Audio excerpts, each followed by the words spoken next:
Okay, so we're going to do our early morning workout, which we can actually use as our warm-up for the workout that I'm going to do outdoors later on.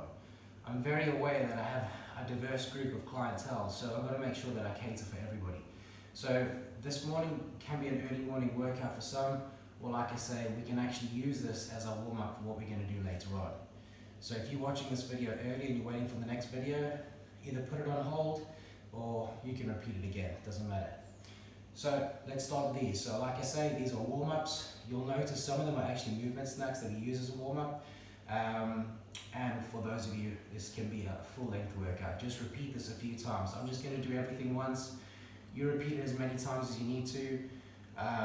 With regards to how many reps, I normally say between 3 and 5 reps, but go by feel. You'll know when you've had enough. Get your heart rate elevated and really challenge yourself with these movements. Some of them are not that easy. Okay, we start with this one. Hands out to the side.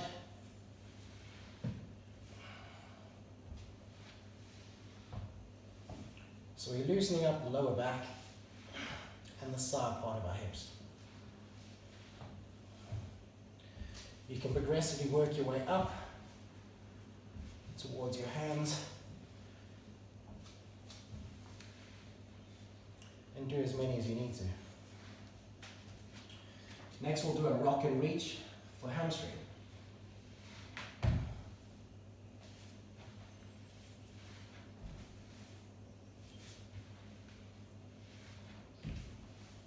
Try some with your feet apart.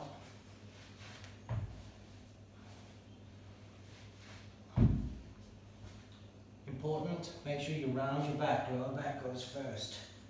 You don't want to end up on your head. Neither do you want to have a flat back and go bang. Nice round back. Next. I'm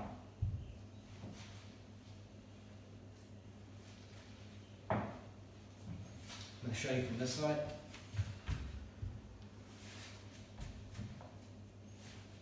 We're just riding from the one side of the foot to the other side of the foot. If you find this challenging, I must be honest, I'm feeling quite stiff myself. I can feel myself hunching together. If you're finding it a bit challenging, I didn't do much over the weekend, post. Put your hands behind you, keep yourself nice and upright, and go from one side to the other just to loosen up the hips. We're going to add to this.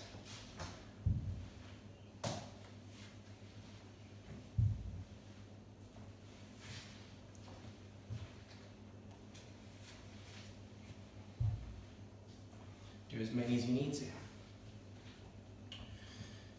Next we're going to go warm up the wrists. You'll notice this is one of your movement snacks. You're just shifting your shoulder weight over your fingertips. If you're not feeling the stretch in your wrist, just bring them a little bit closer towards your knees.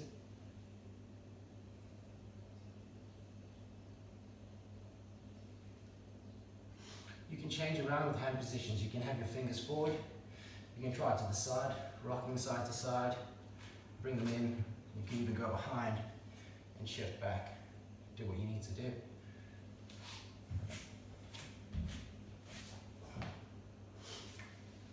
Yeah, we're going to open up the chest.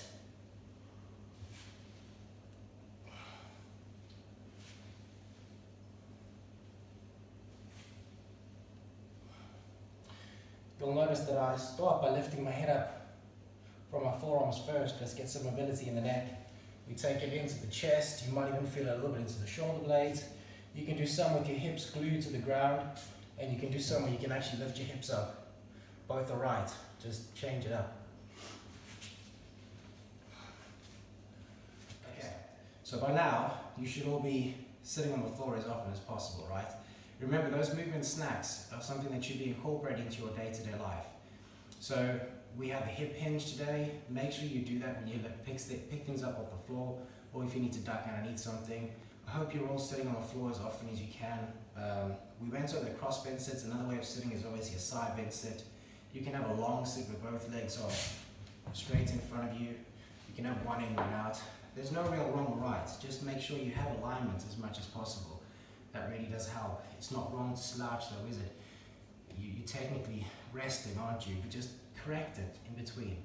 What I'm going to do now is I'm going to do that sequence that we did beforehand, but I'm going to do it without talking, and you can see how you can actually turn it into a workout, and it really does get your heart rate elevated.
Let's repeat it again.